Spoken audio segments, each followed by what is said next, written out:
Durk's life behind bars isn't what most people think, because the rapper might be in serious danger. The jail he's in has a dark reputation. Inmates have mysteriously died there, and officers have been caught beating people, even with CCTV cameras watching. What's worse, the public can't even see the footage. A federal judge in Miami has ordered Lil Durk to stay in jail without bond until he's transferred to Los Angeles for a court appearance. Now, he's stuck in a place known for violence, and what's going on inside has fans seriously worried for his safety. It all started in Miami, where Durk was arrested on serious charges, a conspiracy to commit murder for hire. The news shocked fans and the music world. Authorities arrested him shortly after detaining 5 alleged OTF members. That group was allegedly involved in a planned hit on rapper Quando Rondo. Tragically, the plan went sideways, and Rondo's cousin, Lil Pab, was the one who ended up dead. Once the full details came out, it was clear Durk is facing extremely serious charges that could change his life forever. Still, Durk is standing firm. Reports say he plans to plead not guilty and fight the charges head-on. Even though he could face life in prison, or possibly even the death penalty if convicted, he's determined to defend his name. Insiders say Durk is keeping his spirits up. His only real complaint so far? The food. They also say he's getting along with jail staff and other inmates, with people describing him as friendly and easy to talk to. But despite his good attitude, the jail he's in is one of the worst in Miami. Broward County Jail is under fire for how it treats inmates. A lot of the people locked up there are mentally ill, sick, or have special needs, and there have been serious accusations of abuse by jail staff. The controversy really picked up after public defender Gordon Weeks demanded a full investigation. He's been speaking out against Sheriff Gregory Toney and his team for refusing to release video footage from the jail's cameras, footage that could prove whether abuse really happened. The sheriff says the footage is protected under a Florida law that keeps security video private. But Weeks argues that the same law also allows the footage to be shared with other government agencies. In other words, Sheriff Toney could release the videos if he wanted to. That's what's scary for fans. Anything could happen to Durk behind those walls, and the public might never know because the cameras won't help prove it. The public. Defender's office is raising serious questions about why the sheriff keeps refusing to release footage from the jail. And to prove that Lil Durk might really be in danger, there are disturbing reports of inmates getting beaten, even with cameras watching, and being denied food for days. One of the worst examples is Freddie Lee Jones, a 38-year-old black man who was locked up for something minor, just criminal mischief. What happened to him was far from minor. Jones was kept in solitary confinement, and for 2 full days, he wasn't given anything to eat. Then, after he splashed some water outside his cell, about 9 deputies stormed in and attacked him. Eyewitnesses say they punched, kicked, and beat him while he lay helpless on the floor. After the beating, his cell was covered in blood on the bed sheets, the walls, everywhere. One witness, who didn't even know Jones personally, was so shocked by what he saw that he reported it immediately. When Jones's lawyer came to see him the next day, he found him in a wheelchair, barely able to sit up from the pain. Jones had 2 black eyes, cuts on his face, a chipped tooth, and a swollen foot. It was clear he had been brutally beaten. His sister, Nikki Jones, who's also his caregiver, was furious. She said nobody from the sheriff's office even told her what had happened. And even though the beating happened right in front of the jail's cameras, the footage has never been released. That's part of what makes this so scary. Broward County Jail has 682 security cameras, watching nearly every part of the jail, including the cells. These cameras are supposed to keep inmates safe. Somehow, even with all that surveillance, nobody can get access to the video. Not the public, not the families, not even lawyers fighting for justice. And what's worse, Freddie Lee Jones's story isn't the only one. Public defender Gordon Weeks says there are many more cases like this, showing a pattern of abuse and neglect inside Broward County Jail. That's why fans and supporters of Lil Durk are worried. If this is how they treat people for splashing water, what could happen to someone as high profile as Durk? One disturbing case from the jail is that of Kevin Desire, a black man with a history of mental illness. He died after a violent struggle with 6 detention deputies. Desire was going through a manic episode when he suddenly lost consciousness during the incident. Although the whole thing was caught on camera, the public has never been allowed to see the footage. Even worse, the Broward medical examiner couldn't figure out what caused Desire's death, and none of the deputies were charged. This lack of accountability has made people even angrier, with public defender Gordon Weeks continuing to demand that the video be released for the sake of transparency and justice. Another chilling story from the jail is that of Herbie Crussell, a white inmate with mental health issues who allegedly committed suicide while under the supervision of jail staff. Crussell was known as a beggar and drug addict, and he was being held in a facility meant for inmates with mental health needs. But his sudden death surrounded by unanswered questions, raises serious doubts about whether the jail is actually equipped to care for vulnerable inmates. Then there's Joseph Williams, a 26-year-old with a long history of mental illness. He was arrested for trying to snatch a purse. His mother repeatedly warned jail staff about his mental health, begging them to get him proper treatment, but her warnings were ignored, and Williams died shortly afterward. His death added yet another name to the growing list of mysterious inmate deaths inside Broward County Jail. But violent deputies and suspicious deaths aren't the only things Durkee should be worried about. Drugs are also a big issue in this jail. Somehow they keep finding their way inside, and that's especially concerning because earlier this year, Lil Durk revealed he had checked into rehab to deal with drug addiction. So now, fans are even more concerned, not just about his safety, but about his ability to stay clean in a place where drugs are clearly a problem. That you were in rehab, Yeah. right? Yeah. I mean, can we talk about that a little bit? No, we good. I want to embrace it, you know what I'm saying? Because it helped me a lot. I won't even say it was tough at first. It was tough at first, but it ain't that tough because I really knew what I wanted. You know what I'm saying? I knew what was holding me back. Durkee even revealed that he wanted to deal with his addiction to Cine and Xanax to become a better father and leader. Is that what it was? Yeah, exactly. I wanted better. You know what I'm saying? I wanted to be a better man, a better father, a better leader. Now it seems like all of Lil Durk's hard work might be undone, because back in July, an inmate at Broward County Jail died from a fentanyl overdose. With drugs still making their way inside the jail, fans are worried that Durk could relapse into his old destructive habits. But how did it come to this? It turns out the plan to take out one of his ops may have been his biggest mistake, and even worse, someone close to him may have betrayed him. That person is reportedly Brick Baby, someone who was deeply involved in planning the alleged hit on Quando Rondo and the murder of Rondo's cousin. Lil P. Durk's road to Broward County Jail is full of twists. When news first broke that the Chicago rapper had been arrested, there were rumors that he tried to flee the country. At first, it sounded like just blog gossip, but it turns out it was true. The arrest of Mr. Banks as he attempted to leave the United States is proof that the FBI and our partners at the Los Angeles Police Department have a long reach, said the assistant director of the FBI's Los Angeles field office. Apparently, the feds had been watching Lil Durk for a long time. They had even infiltrated his circle and knew all of his moves. During this period of intense surveillance,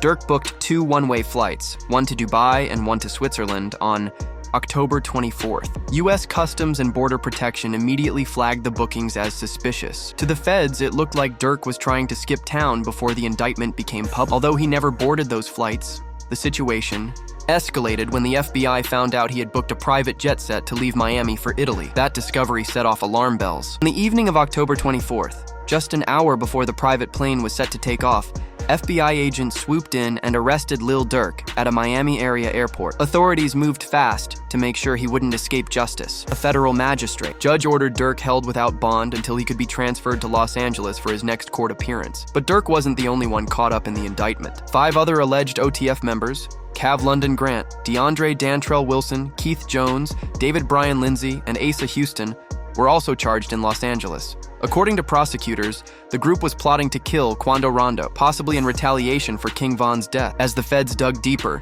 they started uncovering a web of connections that tied Durk and OTF to a larger and more serious criminal conspiracy. Communications uncovered by investigators revealed a coordinated plan to target Quando Rondo. According to the indictment, several individuals allegedly worked together to carry out a murder-for-hire plot, which ultimately led to their arrests. Court documents claim that the 5 men used OTF-linked credit cards to book flights and rental cars to travel to the scene of the shooting. Now, they're facing serious federal charges, including murder for hire resulting in death and use of a machine gun in a violent crime. The plan was set into motion on August 18, 2022. It was a calculated ambush designed to eliminate Quando Rondo right in the heart of Los Angeles. According to federal court records, the group went to extreme lengths in the name of revenge. That day, Lil Durk's associates, DeAndre Wilson, Keith Jones, David Lindsay, and Asa Houston, arrived in LA after flying into San Diego from Chicago, then driving the rest of the way. Prosecutors allege that Durk himself funded the trip. The group followed strict instructions to avoid linking anything back to Durk, including not booking any flights or rentals under his name. This info reportedly came from Durk's iCloud account, where he warned them, "Don't book nothing in my name." Still, investigators say the flights were booked using a credit card connected to Durk and OTF, creating a digital trail that tied him to the operation. Once in Los Angeles, the crew linked up with Con Grant, a key associate who had flown in separately on a private jet. But here's where things take a shocking turn. According to the updated indictment, Lil Durk was actually on that private jet with Con Grant. This new detail ties Durk even closer to the heart of the alleged plot. Court records show that Grant played a major role in organizing everything. He secured hotel rooms, purchased ski masks, and rented 2 luxury sedans for the ambush. Jones, Lindsay, and a third unidentified man, all armed, allegedly started following Quando Rondo as he drove around Los Angeles in a Cadillac Escalade. Quando Rondo eventually stopped at a gas station, a move that turned out to be a deadly mistake. According to investigators, Asa Houston parked his car in a strategic spot behind the gas station to help set up the ambush. As Quando Rondo and his friend Lil P got out of the car, Jones, Lindsay, and the third man reportedly exited their own vehicle, guns in hand, ready to take out their target. They opened fire, letting off a hail of bullets meant to kill Quando Rondo. But instead of Rondo, it was his cousin Lil P who was standing outside the Escalade that got hit. He died on the scene, while Rondo miraculously survived the ambush without injury. After the attack, the suspects allegedly regrouped at an In-N-Out Burger, where they talked about payment with Con Grant. From there, they headed back to Chicago, flying out of San Diego as authorities began putting the pieces of the crime together. Once the indictment went public, fans noticed something shocking. Several people were cooperating with the feds. A popular hip-hop commentator shared his findings on social media, saying, "I carefully reviewed Lil Durk's paperwork, and it looks like there are 3 co-conspirators whose names are sealed. One was one of the shooters, another booked flights, and the third told OTF where Quando was staying. The unnamed co-conspirators are likely working with federal investigators against Durk and the others." DJ Vlad added to the speculation by tweeting, "According to the indictment, 1 or more co-conspirators, including co-conspirator 4, found out Quando Rondo was in LA and staying at a hotel. It's believed that co-conspirator 4 was the one leaking Rondo's location to OTF." And during a recent interview, Whack 100 may have accidentally revealed who that person is: Brick Baby. If you go in there and look at that report, number 4 is a local guy that was dropping Quando's locations. According to Whack, the world thought that the shooting in Atlanta that almost killed Quando Rondo and saw the rapper's cousin die was a drug deal gone bad between Armenians or Persians. We all thought that was a bad drug deal, weed deal. You know that. The world thought that that shooting was a bad weed deal between some Armenians or Persians. That's what the world thought. However, in February 2023, Brick Baby went on social media and declared that no one can say that OTF didn't slide for Vaughn. And it wasn't until February of 2023 that Brick Baby goes on the internet with Flacco and says, out of nowhere, the world is oblivious to this. I guess they can't say OTF didn't slide for King Von anymore. In the said video, Brick Baby revealed that OTF had slid for Vaughn because they had taken out Quando Rondo's cousin. They say you can't say that no more. Why? Oh yeah, because of no. Like They who died? say you can't say that no more. Oh, because of FBG Cash? Oh who? Nah, cause Lil Pile. But this isn't the only time Brick Baby told the world about their hit, because he hoped on a track and spilled the beans in the track. Not enough he WS, he was dirking trying to hit. Now he in a blunt. We dropped the 100 shots. Go dig your partner. Up in another part, he raps the last one we turned into a pack, we got 1 million plus. Now this is where things get interesting because it turns out when the feds heard Brick Baby saying that they went after him. March, the feds get on Brick. We don't know this. Brick, we don't know this. When Brick got picked up by the feds, everyone thought he had caught a gun charge. However, it was soon discovered that they wanted his cell phone. We're under the presumption that it's an AK-47 case. We're under the presumption that it's an AK-47 case. But what really happened was they came there to get his cell phone. But there's more to this because after the shooting, the feds told Quando Rondo that the gang that he was repping the Rolling 60s Crips had set him up. What you think the police told Quando? That the Roll 60s set him up? It turns out Brick Baby and Quando Rondo were repping the same gang, and when Quando landed in Atlanta, he checked in with his gang for protection. What was he claiming? Roll 60 script. Where Brick Baby from? Roll 60 script. Who you think he checked in with? Roll 60s? With who?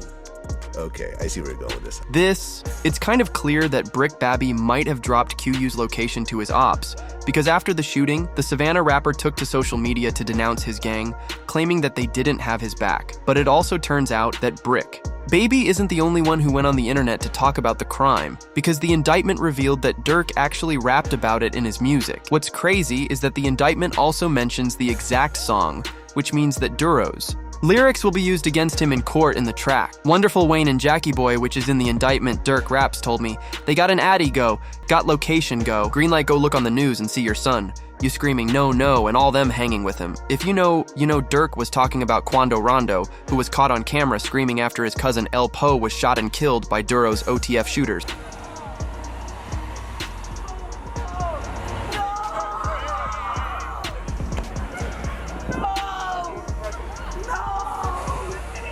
Lil Durk's upcoming court case is about to get crazy. Not only are some of his closest people snitching on him, but his violent lyrics are being used as evidence in court. This is shaping up to be the biggest legal battle of his life, and saying a lot because Durk has dealt with plenty of legal trouble before. Let's take a look at Lil Durk's criminal past. Before he blew up as a rap star, the OTF leader was a regular in and out of jail. His run-ins with the law date all the way back to 2011 when he was arrested on a weapons charge. Since it was his first offense, he got 3 months in jail. But that didn't keep him out of trouble for long. Just 2 years later, in 2013, Durk was arrested again, this time for unlawful use of a weapon by a felon. He ended up pleading guilty and got 18 months probation. However, things got even messier during that probation. Durk was allegedly caught with 2 guns by police, which led to another weapons charge. But in the end, the case was dropped after a judge ruled that Durk wasn't in control of the guns, meaning he hadn't violated probation. Then came 2019. One of the most intense moments in Durk's legal history. That year, the rapper was linked to an attempted murder case and taken into custody in a high-profile arrest. On May 29, 2019, Atlanta police issued a warrant for his arrest. Durk was hit with 5 felony charges, including criminal attempt to commit murder, aggravated assault association with a street gang, possession of a firearm during a felony possession of a firearm by a convicted felon. At the time, Durk was on a tour, but as soon as he found out, he canceled everything and went straight to Atlanta. He even dropped a song called "Turn Myself In" to address the situation, and the very next day, he turned himself in. Before doing so, Durk sat down for an exclusive interview with WSB-TV at his lawyer's office, where he said he had nothing to hide and nothing to run from. You're about to surrender as we speak. Yeah. How come? Because I have nothing to hide. Like, I have nothing to run from. Lil Durk also maintained his innocence and denied committing any of the 5 charges leveled against him. Did you do it? Did you do it? Did you shoot this man? Did you commit the other crimes of which you're accused? No. The rapper then proceeded to surrender himself to authorities at Fulton County Jail that same day. Years later, the case would take a surprising turn. In late October 2022, all charges against Lil Durk were dropped due to insufficient evidence. At that point, fans believed Durk was finally done with legal troubles.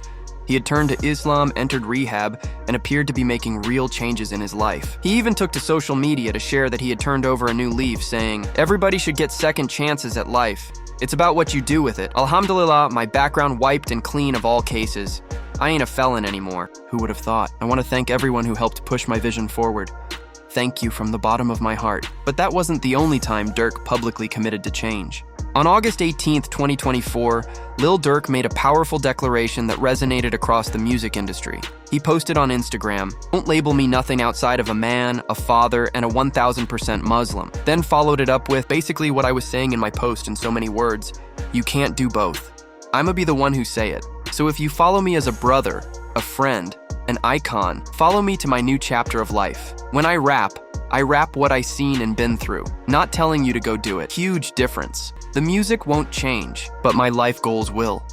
It was clear, Durkio was serious about change. Back in 2020, he had taken a monumental step by launching the Neighborhood Heroes Foundation, a nonprofit aimed at uplifting everyday heroes who bring positive change to their communities. Durk wanted to give back and create opportunities where there were none. The foundation quickly became a beacon of hope, with programs focused on education, community development, and social justice. One of its boldest moves, donating music royalties to support his charitable efforts. Durk shocked the music world when he announced that a portion of royalties from his song Bedtime would go directly to the Neighborhood Heroes Foundation. His partnership with Exceed Talent Capital took things even further, allowing fans to own shares of OTF Music, making music investment more accessible to everyday people and using that to fund good causes. In collaboration with Amazon Music, Durk launched the Durk Banks Endowment Fund, a college tuition program supporting Chicago students attending Howard University.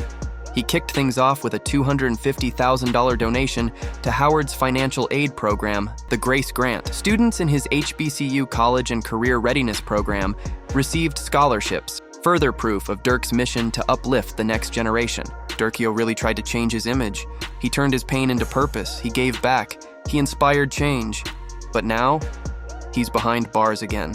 And this life, this new life he was trying to build, is worlds away from where he is now. Will he survive long enough to make it to Los Angeles for arraignment? Only time will tell. In the meantime, you can watch more stories like this by clicking the videos currently playing on your screen.